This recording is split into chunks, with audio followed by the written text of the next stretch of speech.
who are here illegally, I think is a serious mistake. I think Congressman O'Rourke is out of step with Texas on that. Representative? I'll tell you about being out of step with Texas. Senator Cruz has sponsored legislation that would have this country build a 2,000-mile wall, 30 feet high, at a cost of $30 billion. And that wall will not be built on the international border between the United States and Mexico, which is the center line of the Rio Grande. It'll be built on someone's farm, someone's ranch, someone's property, someone's homestead, using the power of eminent domain to take their property at a time of record security and safety on the border. Senator John Cornyn and I introduced legislation that would invest in our ports of entry, where the vast majority of everyone and everything that comes into this country first crosses. Knowing who and what come in here makes us safer. It allows us to lead on the issues of immigration reform. Representative, quick follow-up for you. You've addressed the Dreamers. Do you think anyone who is undocumented living here should have a path to citizenship? There are millions of people in this country who are working the toughest jobs. And we were in Roscoe at a cotton gin with 24 jobs. Every single one of them worked by someone who came to this country. Not a person born in Roscoe or nearby Sweetwater willing to do that work. That's the story of Texas and of this country. We need to bring people out of the shadows, allow them to get right by law. And yes, there should be an earned path to citizenship. The alternative, as Senator Cruz has proposed, is to deport 11 million people from this country. Imagine the cost. Imagine the stain on our conscience going forward for the generations who look back at this moment. Representative, that's your time. Thank you. Senator Cruz, this question is for you. This month in Dallas, Officer Amber Geiger shot Botham Jean, a black man, in his own apartment. Why did you caution Representative O'Rourke and others not to jump to conclusions in this case when the Texas Rangers and the Dallas County District Attorney said she committed manslaughter? What happened to Mr. John was horrific. Nobody should be in their own home and be shot and killed in their own home. It was tragic. Now, the officer, as I understand it, has contended that it was a tragic mistake. It was a case where she thought she was in her own apartment. She thought he was an intruder. Right now, today, I don't know what happened that evening. Congressman O'Rourke doesn't know what happened that evening. But he immediately called for firing the officer. I think that's a mistake. Look, we have a criminal justice system that will determine what happened that night. If she violated the law, if she did that intentionally, she'll face the consequences. But without knowing the facts before a trial, before a jury's heard the evidence, Congressman O'Rourke is ready to convict her, ready to fire her. And I'll tell you, it's a troubling pattern. Over and over again, Congressman O'Rourke, when faced with an issue about police and law enforcement, he sides against the police. So in the United States Congress, he voted against allowing funds to go to body armor for sheriffs. When it comes to immigration and customs enforcement, he has said he's open to abolishing that law enforcement agency. And just this week, Congressman O'Rourke described law enforcement, described police officers as modern-day Jim Crow. Let me say something. I have gotten to know police officers all across this state. That is offensive. Just today, Fort Worth is burying Officer Garrett Hall with his wife Sabrina and 2 kids, who was shot in the head risking his life. Here today, Officer Brian Graham, an Arlington SWAT officer, who was shot in the head. Senator, I'm gonna have to stop. He is here, and everyday police officers risked their lives for us. Officer Graham is standing there, his 2 kids. He took a bullet in the head protecting us. And let me say right now, I think it is offensive to call police officers modern-day Jim Crow. That is not Texas. That's your time, Senator. Please, audience, please. No applause. What Senator Cruz said is simply untrue. I did not call police officers modern-day Jim Crow.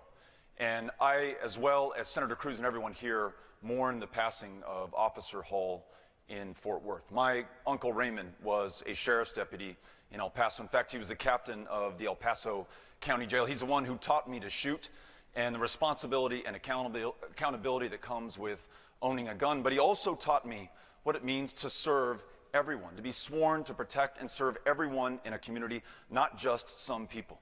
With the tragic shooting death of Botham Jean, you have another unarmed black man killed in this country by law enforcement. Now, no member of law enforcement wants that to happen. No member of this community wants that to happen, but we've got to do something better than what we've been doing so far. If African Americans represent 13% of the population in this country, that they represent 1/3 of those who are shot by law enforcement, we have something wrong. If we have the largest prison population on the face of the planet and it is disproportionately comprised of people of color, we have something wrong in this country. Republicans and Democrats should be able to work together with law enforcement and members of the community for real, lasting, meaningful criminal justice reform. Congressman, that's your time.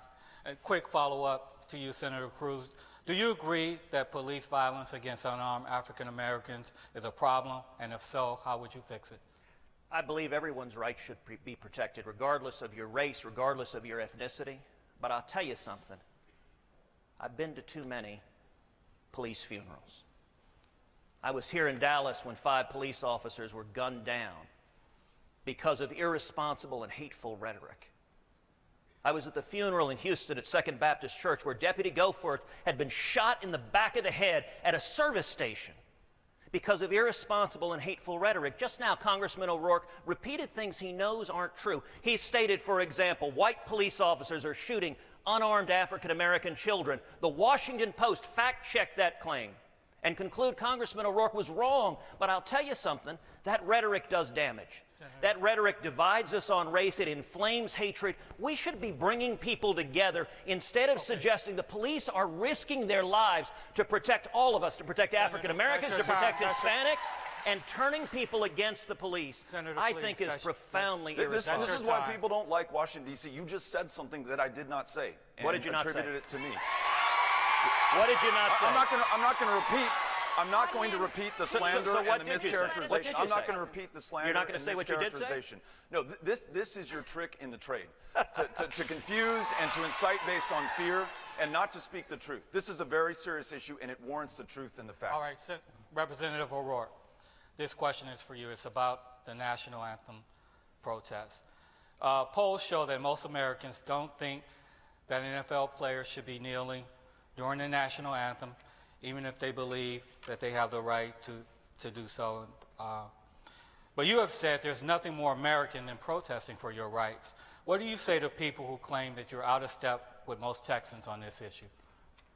I mentioned just a minute ago, members of law enforcement are not sworn to serve and to protect only some people. They're sworn to protect and serve everyone in a given community.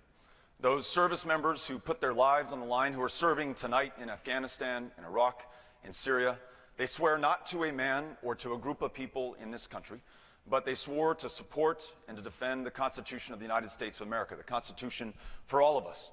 The civil rights marchers who took their lives into their hands crossing the Edmund Pettus Bridge in Selma, Alabama, some beaten to within an inch of their lives, those who lost their lives in the Deep South to the racism of America at the time.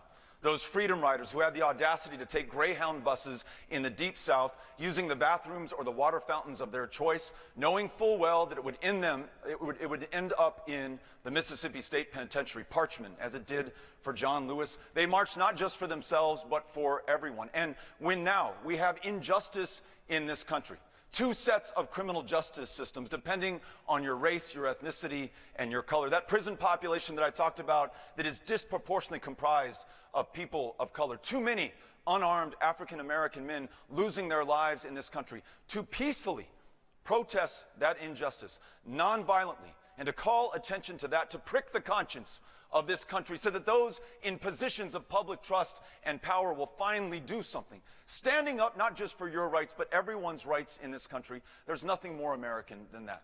That's your time, Congressman. I'm going to have to ask again for the audience to please refrain from reacting and applause, okay? We need to get through a lot of questions here. Senator Cruz. You know, Congressman O'Rourke gave a long soliloquy on the civil rights movement. And I'll tell you, one of the reasons that I'm a Republican is because civil rights legislation was passed with the overwhelming support of Republicans. And indeed, the Dixiecrats who were imposing Jim Crow, the Dixiecrats who were beating those protesters were Democrats. And that's one of the reasons I'm proud to be a member of the Party of Lincoln, a member that stands for equal rights for everyone, regardless of what race, what ethnicity. Every human being is a creation of God that our Constitution protects. But nowhere in his answer did he address the fact that when you have people during the national anthem taking a knee, refusing to stand for the national anthem, that you're disrespecting the millions of veterans, the millions of soldiers and sailors and airmen and Marines that risk and fight and die to protect that flag and to protect our liberty. And to be clear, everyone has a right to protest. You have a right to speak. But you could speak in a way that doesn't disrespect the flag, that doesn't disrespect the national anthem. And I'll tell you, those civil rights protesters would be astonished if the protests were manifesting and burning the flag. Dr. King, that's not something Dr. King stood for. He stood for justice without disrespecting the men and women who fight for this country. You heard Senator Cruz's answer. First of all, he again tried to mislead you by taking a peaceful protest during the national anthem to burning a flag. No one here, myself included, has suggested that anyone should be doing that. He also grounded his answer in partisanship, talking about the GOP being better than the Democrats. Listen, I could care less about either party at this moment. At this deeply divided, highly polarized time in our history, this moment calls for all of us, regardless of party or any other difference of race or sexual orientation, how many generations you've been here, or whether you just got here yesterday. We need to come together for this country that we love so much. And we're moving on here. The next question for Senator Cruz. Details are still being worked out, but Dr. Christine Blasey Ford may testify about her allegations of attempted sexual assault against Judge Brett Kavanaugh. Is there anything you could hear from her that could make you change your vote? Well, absolutely. And listen, I very much hope Dr. Ford comes next week and testifies before the Judiciary Committee. I publicly called for her to be given an opportunity to testify. I urged my colleagues. The allegations she's raised are serious, and they deserve to be treated with respect. And I hope that she comes and has a full opportunity to tell her story in a way that is respectful, but I also think Judge Kavanaugh deserves a full opportunity to defend himself and to let the American people listen and come to an assessment of what happened. We don't know right now, but we need to give them a full hearing. I will say, though, more broadly than this issue, whether it is Judge Kavanaugh, whether it is Neil Gorsuch, whether it is other Supreme Court nominees, reflects one of the many massive divides on policy and substance and record between me and Congressman O'Rourke. Congressman O'Rourke doesn't want Judge Kavanaugh confirmed. He said that before these allegations. He said that after these allegations. He didn't want Neil Gorsuch confirmed. Congressman O'Rourke agrees with Hillary Clinton. He wants liberal judicial activists on the court who will impose their particular policy view. I have devoted virtually my entire life to defending the Constitution and Bill of Rights. I think one of the major issues the American people had before us in 2016 was, what vision of the court do you want? And I believe Texans want constitutionalists on the Supreme Court who will defend the First Amendment, who will defend free speech, who will defend religious liberty. Religious liberty, one of the fundamental liberties that's been under assault. Who will defend the Second Amendment. And I would note, the justices that Congressman O'Rourke would insist upon, like Hillary Clinton, are justices that would undermine and effectively write the Second Amendment out of the Constitution. Those are radical views, and they're not views consistent with the overwhelming majority of Texans. Thank you, Senator. That's your time. Representative? The senator has a troubling history of the kinds of nominees that he's supported. Someone like Jeff Mateer to the federal bench, someone who believes in conversion therapy, who's described transgender children as part of Satan's plan. People like Andrew Oldham, who could not say whether the landmark school integration 1954 Brown versus the Board of Education was correctly decided. People like Brent Talley, who has never tried a case before. Dr. Ford's allegations should be investigated by the FBI, full stop. There's precedent for that. That's the right thing to do given the gravity of the accusations. But the senator is right in this regard. Judge Kavanaugh does not meet the bar for Texas to serve on the Supreme Court in a state that is now 50th in voter turnout. Judge Kavanaugh has a troubling history on voter rights protections. In a state that is the epicenter for the maternal mortality crisis, 3 times as deadly for African American women, Judge Kavanaugh has a troubling history in agreeing that Roe versus Wade is the decided law of the land. And in a state where you can be fired for being gay, his support for civil rights is in question. We need a Supreme Court justice who will decide in favor of people and for their rights that have been established by precedents and under the Constitution. And in Brett Kavanaugh, we do not have that justice. Representative, that's your time. Senator Cruz. You know, it was striking. He didn't dispute that he supports liberal activists who would impose the policy he wants. It's not a judge's job to impose policy. And he also didn't dispute that he wants justices that would undermine the Second Amendment. Let me talk for a moment about the case Heller versus District of Columbia. It's a landmark case that upheld the individual right to keep and bear arms under the Second Amendment. I represented Texas and 30 other states winning a landmark 5-4 victory, upholding your right to keep and bear arms. Congressman O'Rourke, like Hillary Clinton, wants justices who would overturn that. And let me tell you the position of the dissenters. The dissenters in Heller said that no individual, no American whatsoever has any right to keep and bear arms whatsoever. That's a radical position. It's an extreme position. And that's what Congressman O'Rourke wants to see the Supreme Court doing, writing the Second Amendment out of the Bill of Rights. That's not true. And we are moving on here. Hold on. He disputed that. You can have a rebuttal. Of course I support the Second Amendment. In what way, in what respect, and name one judge you've ever supported who would actually you may not Heller. understand how the House and the Senate work, but it's your job in the Senate to decide if you're going to support or not support a given nominee. Did you endorse Hillary Clinton? Not in the House. Did you endorse Hillary Clinton? That has nothing to do Well, with it my does, support because of the Hillary Second promised Amendment. every Absolutely justice not. she would appoint would vote to overturn I Heller. fully support the Past Second your Amendment. time, gentlemen. Let's move on here. This question goes to Representative O'Rourke. Representative, you believe in universal background checks and an assault weapons ban in a very gun-friendly state. A poll from Quinnipiac University shows that about half of Texans do support stronger gun laws, while 45% do oppose them. Is Texas ready for a senator who wants to roll back gun rights? I think Texas is ready for a senator who will defend the Second Amendment, but also ensure that we can protect the lives within our lives. Both Senator Cruz and I were able to visit with students who survived the shooting at Santa Fe High School, to meet with some of those parents there.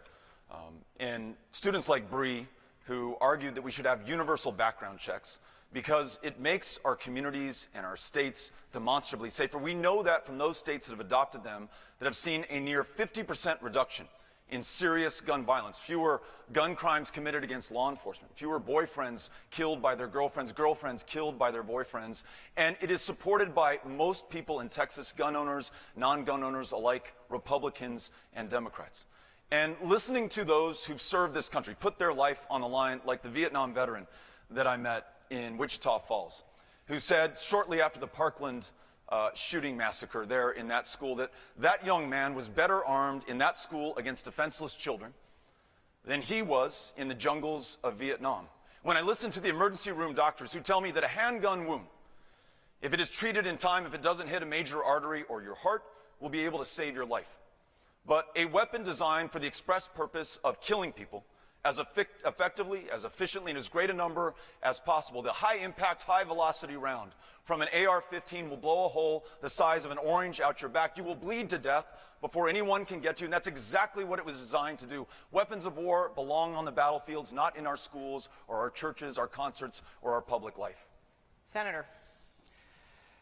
You know, all of us have been horrified as we've seen these school shootings. Santa Fe High School is about a half hour from my house. I was home that morning at 7:30 in the morning when the shooting happened. I jumped in a truck and headed down there. I spent the entire time at Santa Fe High School, that entire day, with students, with teachers, with first responders, with parents. It is horrific, and let me say, as the father of two daughters, there is something deeply wrong that we have these shootings. There are a lot of things behind it that have nothing to do with government. They have things to do with things like removing God from the public square, like losing the moral foundation of much of our society, like losing the binds of community and family. But I'll tell you, that afternoon, Governor Abbott and I were in a hospital visiting with a young man who was shot. There were probably a dozen other students in that room. And we said, what's the answer to this? And we just kept our mouths shut and listened. Every one of those dozen Santa Fe students who had just been in that shooting, they said, almost word for word, they said, gun control's not the answer. They said, you know what, if you take our guns, you're not going to make us any safer. You're just going to mean that the killers and murderers have guns. We asked, well, what do you do then? The number one answer I heard from the students and parents and teachers at Santa Fe is more armed police officers in schools to keep our kids safe. We can make our schools safer by having officers protect them. Senator, that's your time. Representative. We had a town hall meeting in Graham, Texas, where I met an educator named Holly. She's been teaching for 29 years, so she understands what goes on in schools and in the classroom. She's also the advisor to the Clay Target team. She's probably the best marksman in that community, maybe of anyone here at this auditorium today.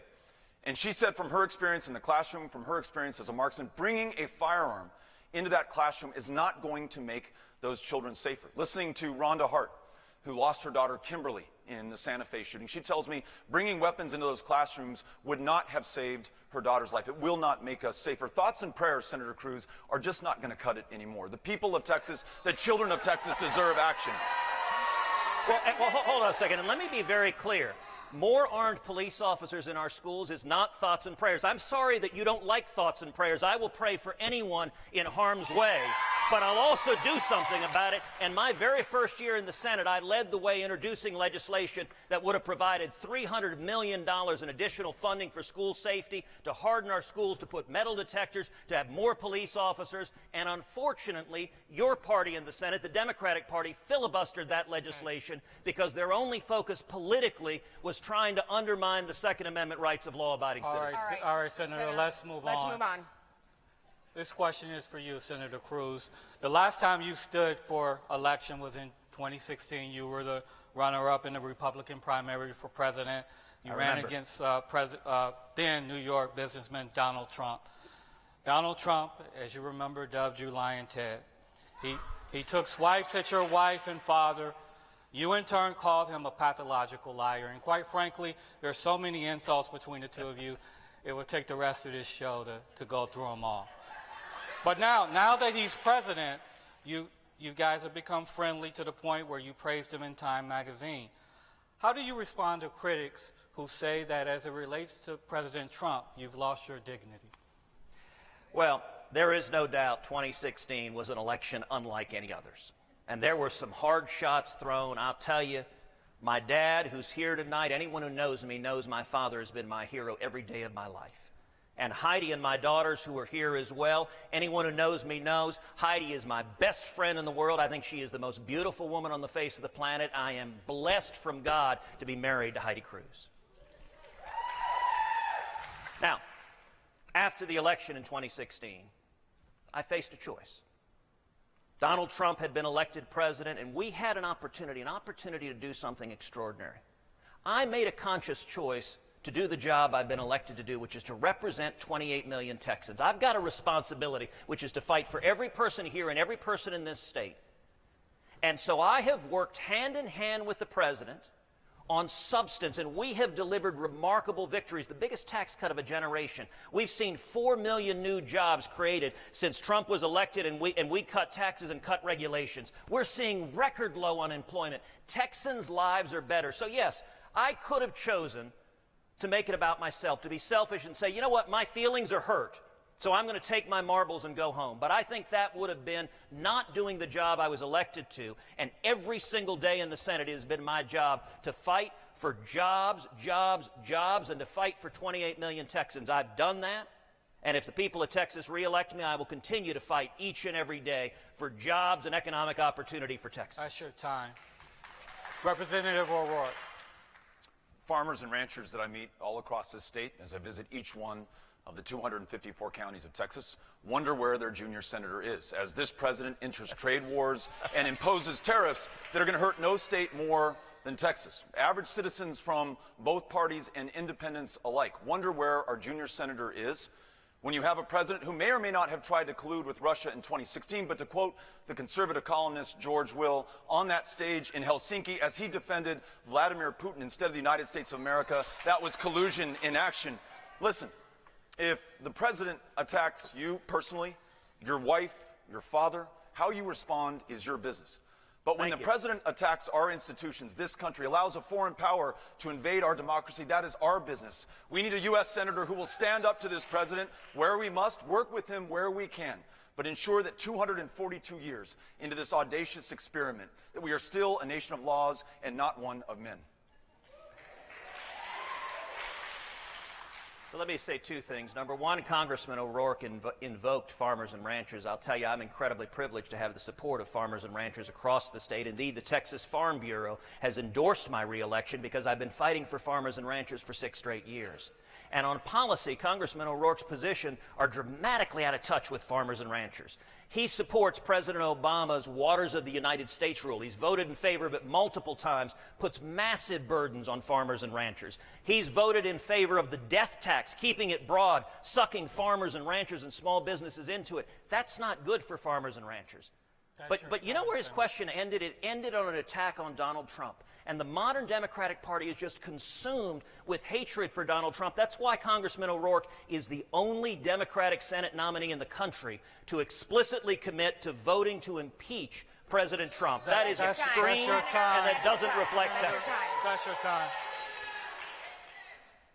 Representative O'Rourke, you have addressed your 1998 DWI arrest numerous times during your public career, but not this question. As the Houston Chronicle pointed out recently, a witness said in that accident that you tried to leave the scene of the accident. Did you, and should voters be concerned about this incident? Yeah.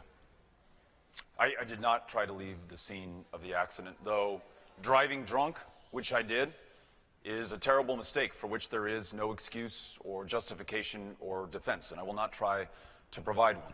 I can only tell you that I was able to have a second chance in my life. I was able to start a small business with good friends in El Paso, was able to meet Amy on a blind date before Tinder, raised 3 amazing kids with her, Ulysses, Molly, and Henry, serve my community on the El Paso City Council, and represent 750,000 people from my community in the United States Congress. I've made the most that I could with my second chance and my opportunity. What I do know is that as a white man in this country, there's a privilege that I enjoy that many African-American men and women do not.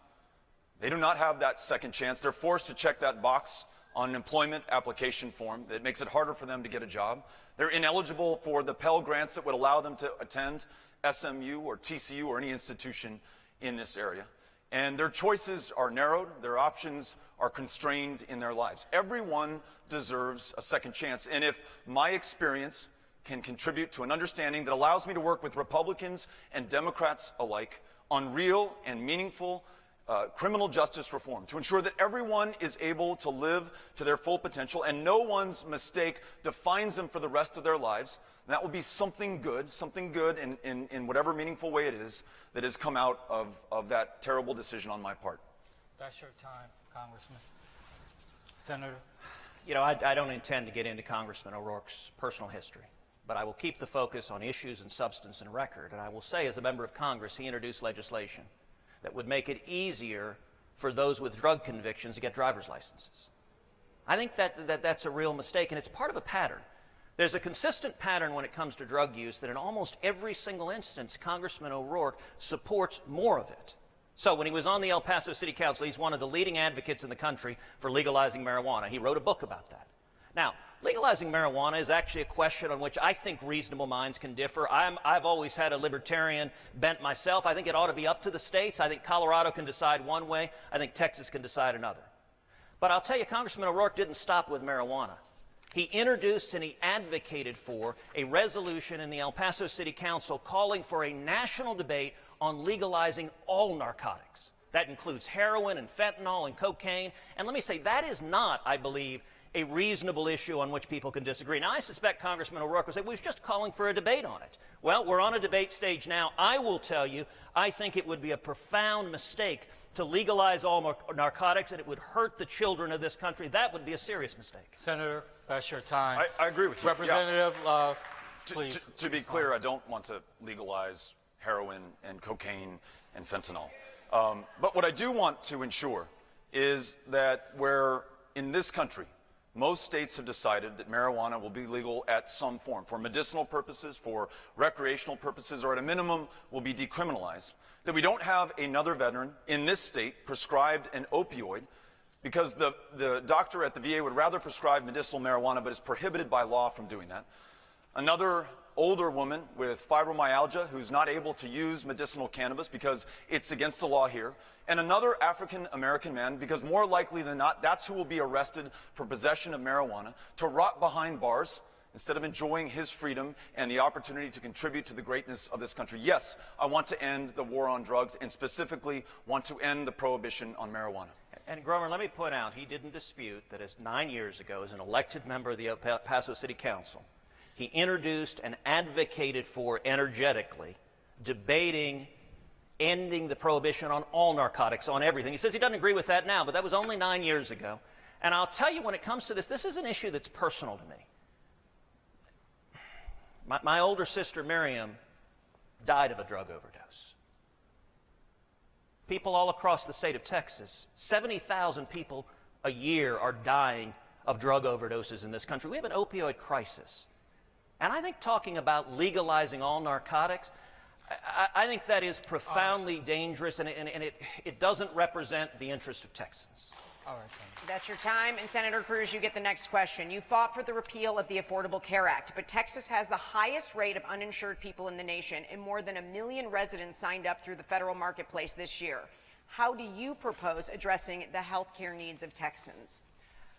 I believe Obamacare has hurt millions of Texans. It was sold to the people of this country on a promise from President Obama: if you like your health insurance plan, you can keep it. If you like your doctor, you can keep it.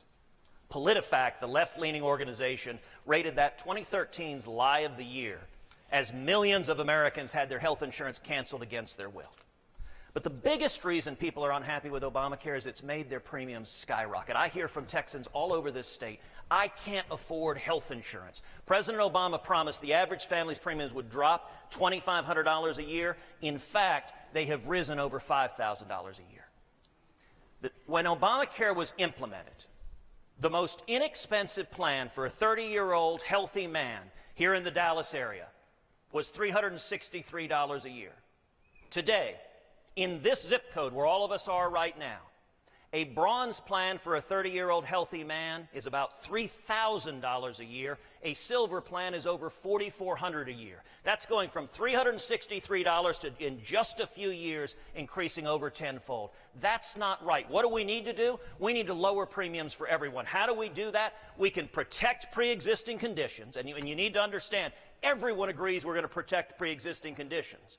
But we also need more choices, more competition, more options so that prices drop, so that young people coming out of SMU or coming out of schools across this country can afford health insurance instead of facing the disaster that Obamacare has done to our health care system. And that's your time, Senator. Representative? I don't know how you're going to repeal every single word of the Affordable Care Act and keep protections for pre-existing conditions. Keep protections for Victor, who's the son of our new friend Laura Lehman, who we met. Victor has cerebral palsy, has uncontrolled seizures, is incredibly expensive medically to keep alive. He's a medically complex child, but his life is worth just as much as anyone else's life in this country. I want to make sure that we keep those pre-existing condition protections for Victor. I want to make sure that we improve and stabilize the Affordable Care Act. I want to make sure that I never meet another young man like Joey in Laredo, 29 years old, has diabetes, now has glaucoma, does not have health care. And so the one time that he did see a doctor, that doctor said, you will be dead before you are the age of 40. And as he gets closer to death and takes himself to the emergency room, as the suffering becomes too great, the outcomes will not be as good as they would have been otherwise if we had invested up front, and the care will be disproportionately more expensive. I want to make sure that we also expand Medicaid. This state left $100 billion on the table that could have provided care for people in this community, introduced Medicare as an option on the exchanges,